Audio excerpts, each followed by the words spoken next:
Good afternoon, everybody, and welcome, or evening, right? Because we had a little time change recently.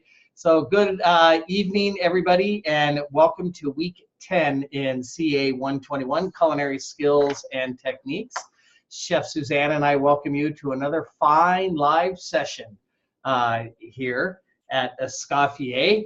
This time change is kind of neat for me because everybody moves forward, but I actually, since I'm in Arizona, I get to move backwards. So it's actually 5 o'clock in the evening here. And previously I had to do it at 6 o'clock in the evening. So my day will wrap up a little bit earlier than usual, which is kind of a nice little treat, so to speak. Ladies and gentlemen, we have some students in this class that have shown some good commitment and are doing very, very well. Chef Suzanne and I are awfully proud of the fantastic job that you guys are doing.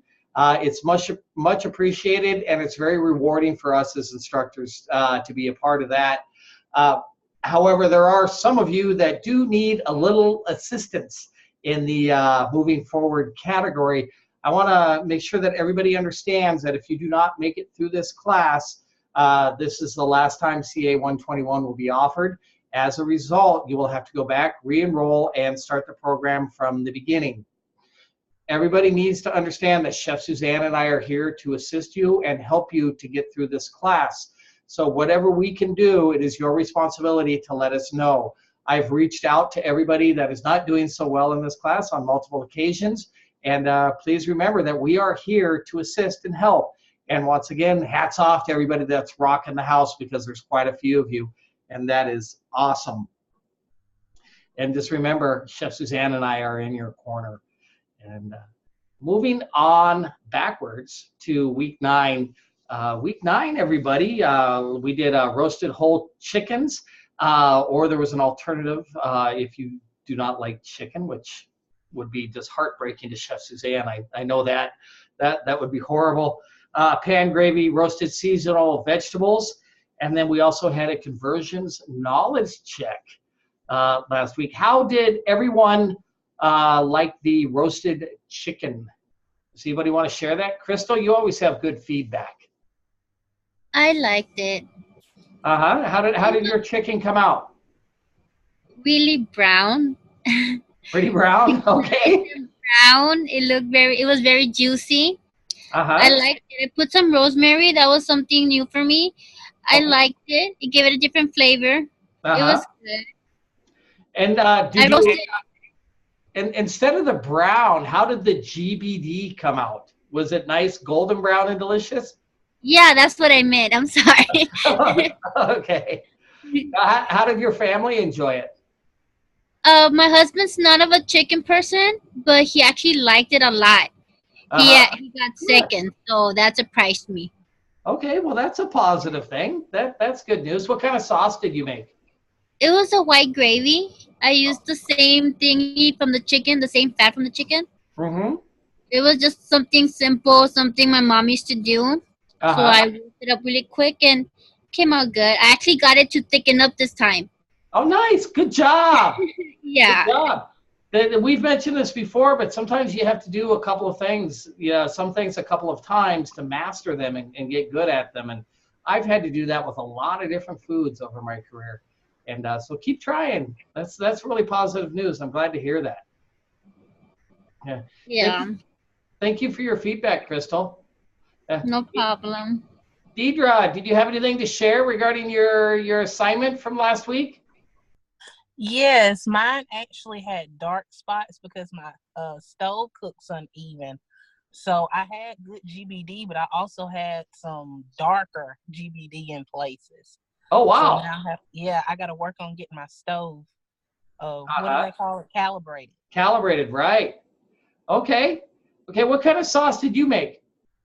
I just used the sauce, the drippings off of the chicken, and I just Uh-huh. thickened it up. Okay. That's all right. What did you do? Any roasted vegetables? Yes, I roasted Brussels sprouts. I love dry mustard now Oh, ever since the first cooking course where we had to make the vinaigrettes and stuff and we had to use dry mustard. So uh-huh. now I put dry mustard on everything. I did dry mustard, parsley flakes and red pepper flakes on Brussels sprouts and roasted them in butter. Ooh, delicious. That Yes. sounds so good. I'm gonna have to try that. It was really good. My kids was eating them like they was candy. So I like the way you're thinking. Good Yeah. job, Deidre. Thanks for sharing. We appreciate that. thank you. Hi, Cheryl. How are you? Don't ask. It's been a long day. It's been a long day. All right. I like My it. daughter's having twins. Hey, how'd you do on the week 9 assignment? Actually, I done very well. Did you? How'd you like roasting the chicken? You know what? It was some of the best chicken I ever had. Hey, that's It awesome. was some of the best chicken I've ever had. I actually gave a friend of mine the recipe and coached her over the phone how to do it. She said it was the best thing she ever had. Cheryl, you're not trying to take my job, are you? Maybe. What kind of sauce did you make? Just a pan gravy. Okay, cool. Did you do roasted vegetables?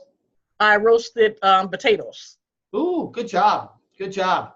Yeah, that sounds delicious. Thanks for sharing, Cheryl. I appreciate that. You are more than welcome. And Deidre, those vegetables sound killer.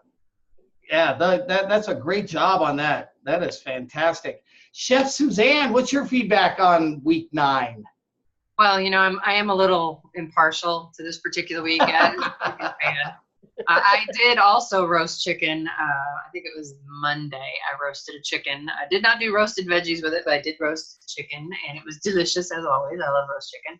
Uh-huh. So I like to jump on the bandwagon. As far as what was made this week, they looked so good. The pan gravies in particular really wowed me. The color on some chicken, and like Deidre was just saying, I hate that she had to find out that she had a hot spot in her oven, but now she knows, and sometimes Yeah. just learning those things, and so this week was very enjoyable.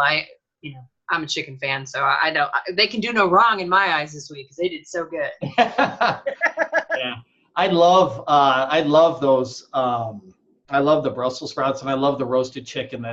And the pan gravy and everything else. It's such a delicious sauce. We had that here the other day, and my wife does it with something called chamol. And chamol is roasted chilies, but they roast them down until they turn black, and they powderize them. So it's actually a black powder that has a very deep, rich roasted chili flavor, and then it's rubbed into the chicken with a little bit of olive oil and some garlic. And when you roast it, it really darkens it quite well, and you get that beautiful golden brown, delicious flavor. So, and then Crystal was mentioning a moment ago that she added rosemary to it. And we really enjoy it, especially in this class, when you guys step out of that comfort zone a little bit and try something a little bit different. So we highly urge you, especially for the remaining 3 assignments that we have, to really push the limit a little bit. You're going to make mistakes and you're going to fall off the bicycle. But like we say in the kitchen, the way you learn not to fall off the bicycle is to fall off the bicycle. So the more that you experiment, the more that you try, the more that you're going to grow. So great job, everybody, this week on your assignments. Chef Suzanne and I really appreciate that. Let's take a look at week 10 here in CA 121 to make sure that we're all on the same page. It's kind of funny, Chef. Every week I'd say, this is my favorite week. This is my favorite week. And then the next week comes along and I'm like, no, I was mistaken. This is my favorite week. This is my favorite week. So I looked at your PowerPoint for this and I was like, ooh, I'm really excited. This is my favorite week. And I think I say that every week. There's some really cool, and I don't know if I'm politically correct in saying this, but some just good down-home American food in this class. Between the braised short ribs and the roasted chicken, and then what we're doing this week with the meatloaf and everything else. It's the good in your belly, stick to your ribs. Everybody likes it food. That's what this course is. It's the good stuff. We call it the big C, the comfort food. Yes. Right? And so I really get into that. You're going to have to start sending me your assignments for evaluation, Chef Suzanne.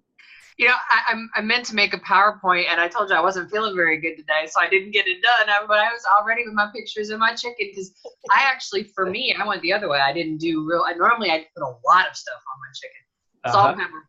I just did salt and pepper, which for me Exactly. is really out of the box because normally I want to, I got to go get some rosemary out of the yard. I'm going to get some paprika, some cayenne. I was like, I got a brand new container of kosher salt and some black pepper, and that's all I used. I love it. I love it. So good just to go to the basics. I love it. There's no problem there. Thumbs up. All right, ladies and gents, let's take a look at our week 10 class page. Hopefully everybody got to see the intro video. This intro video is not only put on the class page, but it's also sent out to you through our class messaging or school messaging system. And then research materials this week are the same as week 9. And there's a reason for that. Just in case you didn't have the opportunity to get them all in week 9, you have a second chance in week 10. So it's your lucky day. Make sure that you do spend time in those research materials. Valuable information, especially some of the videos that are in there are fantastic with technique. Thank you very much, the 3 of you, for attending the live session this afternoon. That is awesome. And if you don't get a chance, make sure you watch the live session archive. This week we have 2, not 1, but 2 knowledge checks. One is a conversions knowledge check, and the other one is a knowledge check based on the research materials. So you're going to have to read your research materials this week. And then this week we are working on a baked protein with sauce and choice of starch and vegetable. And Chef Suzanne is probably going to jump on the bandwagon here. We just talked about you doing something a little different and pushing the outer edge just a bit. This week we are working with meatloaf. And meatloaf is probably about as traditional. We probably think back to mom. We probably think you have all... Stretch it a little bit. You don't have to be as conservative like mom made it. This is a class where you can grow and try different things. We want to make sure that you learn the technique of working with a force meat and baking a protein. That's what we're concerned about. Now, I also think, Chef, this is one of those cases that mom may have actually been wrong. I mean, I'm not going to tell her, and my mom is not here right now, but I'm just saying, my mom didn't make meatloaf the right way. And so I feel like when I started making meatloaf the right way, meatloaf is so much better than mom's. So yes. I had one of those mothers for the period of time that I lived at home that was very focused on one dish, right? And that was about the beginning and the end of the repertoire. And so that always made it kind of tough. In a sense, absolutely, let's try to work on our presentations, right? We want to remember our color, our height, and our texture, and let's also remember about the flavor profile that we're working with. There's some really cool flavors that are popular now: sweet and salty, smoky. All these different flavors can be incorporated into the meatloaf. It's a good savory base to begin with. But get funk. Do something a little bit different. We used to do a meatloaf at a place that I worked at. We, instead of just doing ketchup over the top, we did chipotle chili and ketchup over the top, which added a nice smoky spice flavor, but it was still sweet, and that was nice. And we also did mirepoix, but then we also did sauteed shiitake mushrooms and caramelized leeks on the inside. And mushrooms are very high in monosodium glutamate and make everything else taste that much better when it's in the meatloaf. So that's the kind of mentality that Chef Suzanne and I want to see you take towards this week's assignment. Going back, or moving on to a few notes for this week, right? 3 assignments left in this class, everyone. You got this. Please remember that assignments 1 through 7 are currently open, and that includes the knowledge checks and the discussion forums. So if you've missed any of those, now's your chance. Get them in. You can do it. You got this, everybody. Week 12 assignments will be due Sunday of that week. No late submissions will be accepted. That also includes any makeup assignments or anything else that's straggling in. So let's stay ahead of the curve. Let's be professional chefs, and let's finish strong in this class. And Chef Suzanne she gets hit with a lot of stuff right there at the end, and we want to make sure that she's able to get to your assignments in a timely fashion and get you the grade that you deserve. When you submit late, it doesn't go through the system, and after week 12 in this class, please don't come knocking on Monday morning and saying, hey, I forgot. It's week 10, we're telling you now, so you know. Just like I was saying, if you've missed any makeup assignments, get them in now. Now's a great time, right? Absolutely best. Not at the last minute. Do not procrastinate. Procrastination is not a professional attribute. And here at Escoffier, we do everything we can to encourage you to be as professional as you can in everything that you do, because your actions are a direct reflection upon your abilities. So represent yourself in a good fashion by being responsible. I'm not going to get on a soapbox, but I'm just trying. I'm just saying, if you know what I mean. If you need help to pass this class, please reach out. Let me know. I'll do anything I can to help you get through this class. I'm on your side. And it's not how you start, but it's how you finish. So, ladies and gents, let's finish strong. We're here right at the end of CA 121. Everybody received a message earlier today, I believe it was, about a recommendation for a suggested week. This was sent out to the school messaging system, and it's also in this week's presentation, which will be on your class page shortly following the live session tonight. So what we recommend is that you attend the live session today, Wednesday, and thank you everybody for being here. That's awesome. Complete your knowledge check, your conversions knowledge check today. It is a walk in the park, and we also gave you a few hinters here on this presentation. Read your research material and complete your other knowledge check tomorrow, which is Thursday. Read and understand assignment, create prep list, and mise en place. Chef Suzanne talked about this a couple of weeks ago. Planning is a vital part of being a professional, successful chef. We do not walk into the kitchen in the morning and say, okay, we have that planned out when we walk in, right? Isn't that right, Chef Suzanne? Don't you get your clipboard and go to town? I'm lost without my clipboard. Yes, my clipboard is filled out and ready the day before I leave, so I can pick it up. My clipboard disappears. My day is ruined. Yes. There are tears. It's awful. Yes. Do not lose the chef's clipboard. Yeah. So we recommend that you sit down on Friday with a cup of coffee and make out your prep list, your assignment, check the rubric, create your prep list, go by your mise en place. This way on Saturday, you can prepare your assignment against the rubric, check it against the rubric and submit it on Saturday or Sunday. And then sit back and wait for Chef Suzanne to get you some good evaluation information on that. And if you need to, you have plenty of time to resubmit, and life is good, right? And everybody's happy. Any questions about that? No. No? All good to go? All right. Also in this week's presentation is a new conversions chart. Each week we've had one in this class. This will certainly help you get through the conversions knowledge check in this week's assignment. I'm sure some of you are probably wondering, why are you guys making us do all these ounces to conversions to grams and all these other kind of good stuff? When you get into industry, left and right, you will be utilizing it. It is a very important tool to have in your toolkit. So conversions will stick with you for the remainder of your career. Ladies and gents, we are moving on to this week's assignment. This week's assignment is baked protein. We're going to be focusing on meatloaf. And last week we worked on roasting.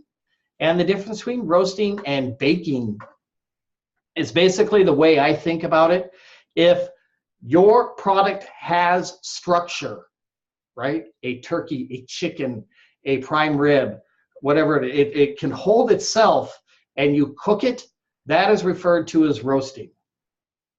However, if your product cannot support itself and has no structure to it, such as muffins, cake batter, pate, or meatloaf, we put it into the oven. That is referred to as baking. Does that make sense to everybody? That's a great way to explain it, Chef. That is a great. I think sometimes it can get a little confusing where some folks use one word versus the other, and I think that's a great way to explain it. Yeah, and I think that's pretty much basic. I wish I could say that I thought of that, but I haven't known about it. That's always the way that I've described it. I think that's a very realistic way to do it, because there is a variation in temperatures and the type of heat that we use, because traditionally when we bake something, we won't use convection heat because it creates hotter spots, and you want to allow that product to set and become solid and create a structure. So that would be the big difference. I do want to talk about something very, very important here, and it's one of my most favorite subjects because I love food history. Since we are working with ground beef this week and baking proteins can include things like pâtés, meatloaf, sausages, and dishes such as that. All of those foods stem from a very important time in our history, and that history is referred to as charcuterie. And charcuterie was developed during the medieval times when the kings and the queens would get all the good cuts of fresh meat. Right? All the bad old cuts of meats would be moved down to the poor people. And the poor people had to figure out a way not only to preserve those meats, but to make them more palatable. So they developed what we know today as charcuterie. And charcuterie includes things such as salamis, pepperonis, hot dogs, ground meats that have been cooked, pâtés, capicola, bresaola, and all these great things. So that all stems from a form of cooking or a technique which is referred to as charcuterie, and it is a method of preservation and to make tough foods more palatable. That also includes things like galantines, which would be round, ballantines, which would be circular shape, pâtés, and confit. Confit is traditionally a poultry dish that is cooked in its own fat. So that is the history of what we are working on today here. Any questions? Did I miss anything? No, but I'm super excited that you put that slide in there, because when I was at a ground school, that was by far my favorite course was garde manger, and making pâtés and terrines and ballantines and galantines is just, that's, so I'm actually my wheels were just turning that maybe I won't be making a meatloaf this week. Maybe I'm and it's like trying to think of what I've got I could, use as a mold for a terrine. So you got my wheels turning this time, Chef. Oh yeah. I love country style pâté where it's got some of the chunks and like a pistachio or two in there. And I was thinking duck with, I've got some duck in the freezer. So I was thinking duck with cherries and pistachios is kind of where I was headed. So, delicious. Yeah. Delicious. Yeah. Maybe I'm going to have to do that. And wrap it in serrano ham and then roast I don't know if I can serrano ham, but I was thinking it's going to have a ham around it. And my wheels are turning. You just have no idea, Chef. Wait, my wheels turning. Yeah, there you go. Do they have serrano in Texarkana? Maybe. Probably not the most commonly requested item, but probably not a real high quality. And for those of us that have been in industry for a little while, when you hear the term galantine, it kind of makes my ears sting. And what we would used to have to do was take chicken legs and sit there and scrape the meat down, then remove the tendons, and then flatten them out, fill them with a mousse or another type of force meat, and then fold them back up and then roast them. And it was a very long process. So those go way back. And moving on to meatloaf, and we're going to give you a quick definition of what meatloaf is. And this is what we want you to focus on this week. Just what the meatloaf is, what the meatloaf tastes like, the way the meatloaf is shaped, the way the other ingredients that are in the meatloaf is up to you. Your creativity, expand upon your abilities, but focus on the technique. Meatloaf is a dish of ground meat that has been mixed with other ingredients and formed, and it traditionally has a binder in it. And we'll get to that binding agent here in just a few minutes. Any questions about meatloaf? Other than the fact I wouldn't mind some right now. Ooh. Meatloaf is delicious. Now, meatloaf is made with ground beef, and ground beef is in a classification of foods that we refer to as being force meats. Force meat is meat that has been ground until it is smooth or coarse, depending on what your desired consistency is. If you are making a pate from chicken livers, for example, you're going to want to have a very smooth grind to it. If you're making meatloaf, you're going to go with a larger grind. The way I think about force meat in my head is, do I have to force it through the grinder, right? If that meat has been forced through the grinder, then yes, it is force meat. Okay? And you will hear that terminology quite a bit once you get into industry. Force meat comes in a multitude of different shapes, sizes, and forms, whether it be pate, sausage, meatloaf, and many other products. Pepperoni, sausage, all of those are made from force meats. Anything to add to force meat there, Chef Suzanne? I don't think so. Just that I'm super excited. Now we're going to talk about something called panada. Panada is a typical binding agent that is used in meatloaf. And basically what panada is bread that has either been, has a little bit of liquid that is mixed into it and pureed, it becomes a paste, or it's bread that has been boiled into a liquid and becomes a thick paste, and then you will add that to your meatloaf and that will help bind it together. This week, you will be asked to make a panada and take a picture of that for this week's assignment. But it's very European. They do take the panada, which is pictured right down here, and they do make a number of different types of pastries with it, from meat pies to pot pies, they'll cover it. So it is a very common thing to use. It's not so common in American cuisine because traditionally with meatloaf, we'll add some breadcrumbs, and then we'll also add some egg to help bind it. So this week we are making the panada, which is going to be bread that's boiled and pureed into a thick paste. That thick paste then goes with your force meat, which is ground beef, to become the binding agent. Any questions about that? No.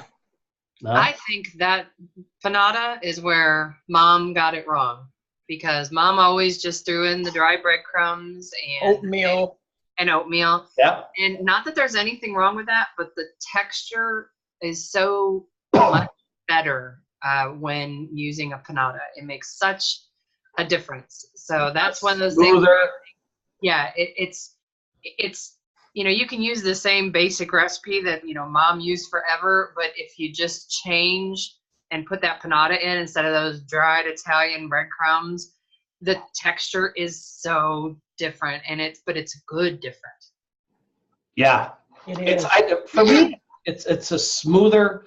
I've used oatmeal before, and I've also used panko. Panko is shaved Japanese style breadcrumbs. I've used Italian style breadcrumbs, which are more of a ground breadcrumb, and they just don't seem to disperse as well and do the same job. And I think the panada does a good job at absorbing additional fat in there, so it keeps that fat in there, so it's not as dry. So something I like. We're going to walk through real quick and just spend a couple of minutes talking about basic assembly procedures for meatloaf. Everybody has their own styles.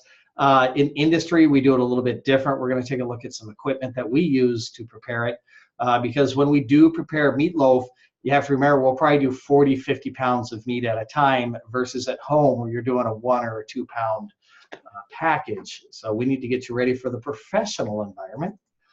So we do make meatloaf quite a bit in industry. We'll make it in advance Pull it out. When it comes out of the oven, it's very important that it comes out of your loaf pan and goes onto a rack that allows the additional fat to drip down.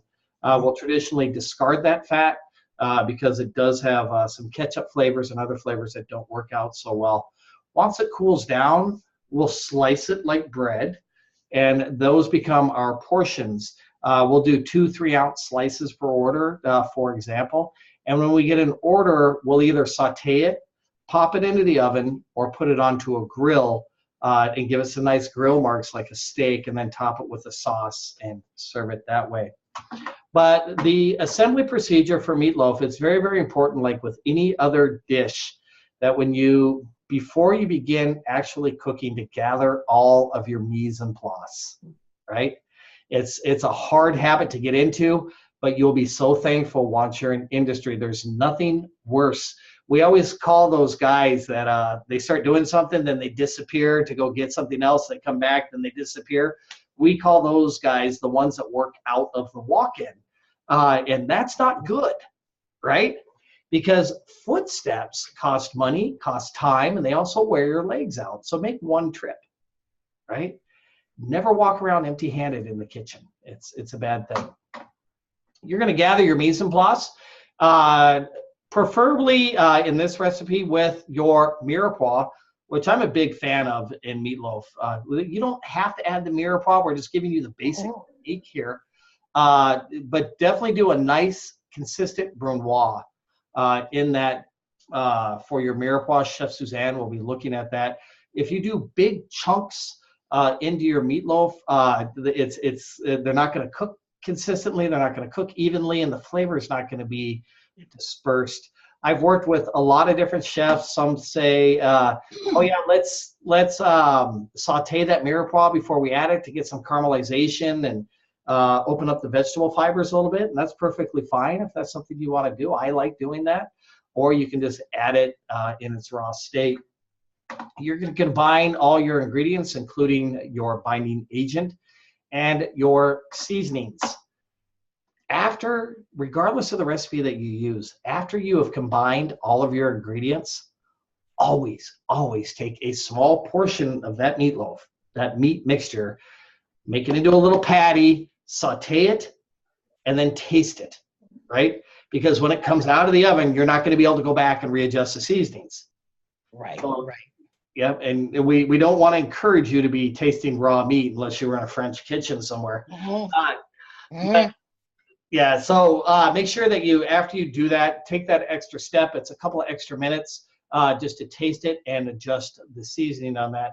Don't overmix your ingredients. That's a really bad thing to do, because what happens is it breaks down the meat and the fats to the point where they don't congeal and they don't have the same texture, and you're going to end up with a much more of a pate type texture, whereas meatloaf will actually have a lot more mouthfeel from the vegetables and from the ground beef. So if you mix it too much, that fat is not going to disperse properly, and you're going to end up with a funky mouthfeel. Mouthfeel is what we refer to as when we put something into our mouth. How does it hit our tongue, the roof of our mouth, and our palate? And meatloaf has a very traditional flavor. Now, you can shape this into a pan if you like. You can put it onto a broiler pan if you like. A lot of people like just to hand shape it, pack it firmly, right? You can do it on a broiler pan. Make sure you have a pan underneath it to catch all the drippings. Yeah. In industry, it's not unusual to line that bottom pan with aluminum foil to save you a little bit of cleanup time at the end. And that way it won't cook in its fat, and the fat will naturally drain off. Or you can use what we call a loaf pan. A loaf pan is the same thing that you would use for a Pullman loaf of bread. And that will shape your meatloaf, or if you happen to have a Pyrex pan around the house, you can certainly do that. Now, before it goes in the oven, we recommend that you do top it with something, because the glaze over the top is traditional. That glaze is up to you. Be creative, be different, okay? I've seen people just do straight different forms of barbecue sauces with guajillo chilies and roasted garlic in it. Chef Suzanne, what have you seen? Well, my favorite to do at home is ketchup with brown sugar and Worcestershire sauce. Oh, yes. Yes. That's my favorite. That's what we do here. Yeah, That's what I do. yeah, there you go. That's You what I make do. classics You make it sometimes. simple. Classics, yeah. There you go. I like that. I love Worcestershire sauce. Worcestershire sauce is the oldest sauce known to mankind. And it's kind of an interesting story, and I'll go off on a tangent here real quick, and I'll share it. Many, many years ago, the Greeks would go out fishing for anchovies, and during the warmer months, their boats would come back and they would dock, and the anchovies would be at the bottom of the boats. And with that warm sun in the Mediterranean, those anchovies would begin to ferment. Then they would come back and get the anchovies out of the boat. But that is what later became the base to Worcestershire sauce. And over the years, it kind of faded out of popularity and kind of drifted away until the mid 1800s. In England, there were two brothers that were going through their grandparents' attic, and they found this recipe for Worcestershire sauce, and they decided to go ahead and brew a batch. Got their anchovies fermented, which is the base to Worcestershire sauce, and they found out it was absolutely delicious, and so they decided to call it after themselves, Lee and Perrin, and they wrapped it into a brown paper sack, and you know the rest of the story. That's it, and that's the way that goes. Oh, Lee and Perrin. So if somebody asks you for a new bottle of Worcestershire sauce, it's been around for a while. Yeah. So moving back to our meatloaf talk here, like a TED talk, but this is meatloaf talk. Once you've topped it, you're going to bake it in the oven at 350 degrees. You don't want to go much higher than that. Otherwise, you're going to force those proteins to shrink too quickly. And when they shrink too fast, the proteins in the meat, it'll expel all of the juice, and that will give you a dry meatloaf. So you want to bake it at 350 degrees for about 1 hour. We can't tell you exactly because we don't know how big your meatloaf is or how small it is. But the way to tell when it's done is you want to check for an internal temperature of 160 degrees. You're going to make sure that you stick a clean thermometer into the thickest part of the meatloaf to properly check the temperature. Any questions or comments regarding meatloaf? Chef Suzanne? I don't Other than the fact know. that I can see the wheels turning in your head. Can you still see the wheels? But actually, Big light bulb. ironically enough, I was actually thinking about Deidre, that she needs to make sure that she is most definitely checking on her meatloaf with her crazy oven there. That she's definitely going to take that temperature.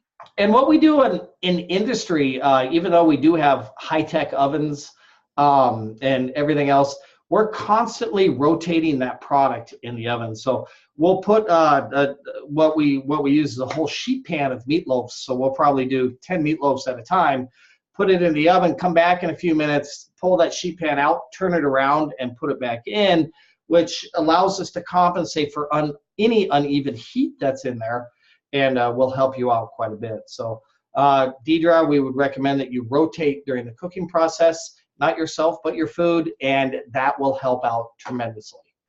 Now, something we haven't talked about too much in this class, and I want to touch on briefly. We're talking about force meat this week and meatloaf, and last week we talked about roasting, and this week we're talking about baking proteins. So I wanted to share with you a little bit of information about what we do in industry and some of the cuts that we bake and roast, not only for buffets, but to make sandwiches, and where they come from on the cow. This information will be available for you to refer back to at a later point in time. It'll be on your class page. So make sure you take a few minutes to go through it.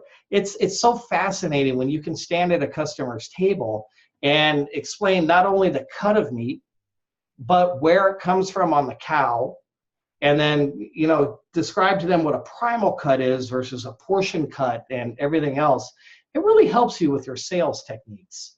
So taking a look at our slide over here, obviously this is a cow.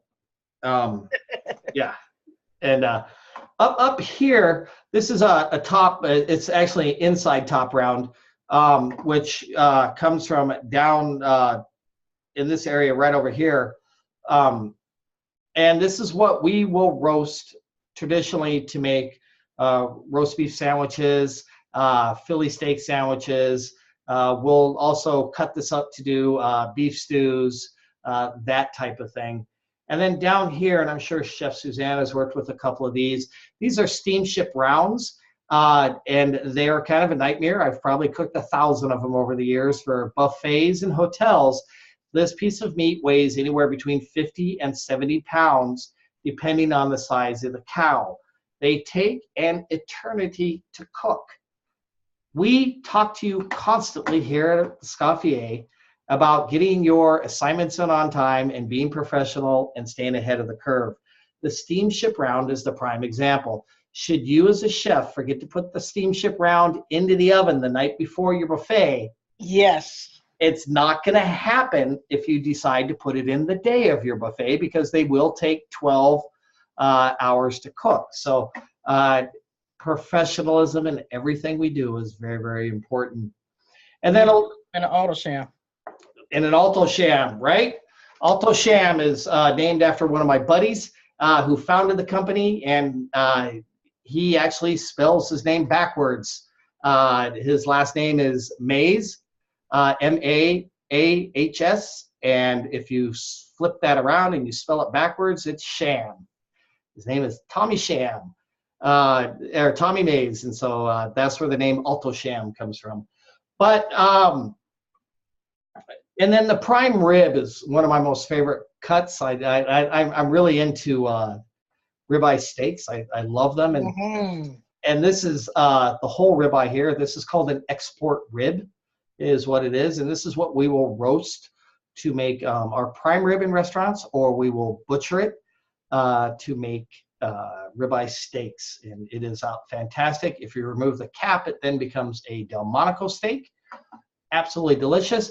And then if you take a look at our sectioned cow over here, the rib and then the short loin. So the rib is actually attached to the strip, and if this end where it's cut, if you look to the other end, it actually becomes the ribeye steak, or the New York strip steak.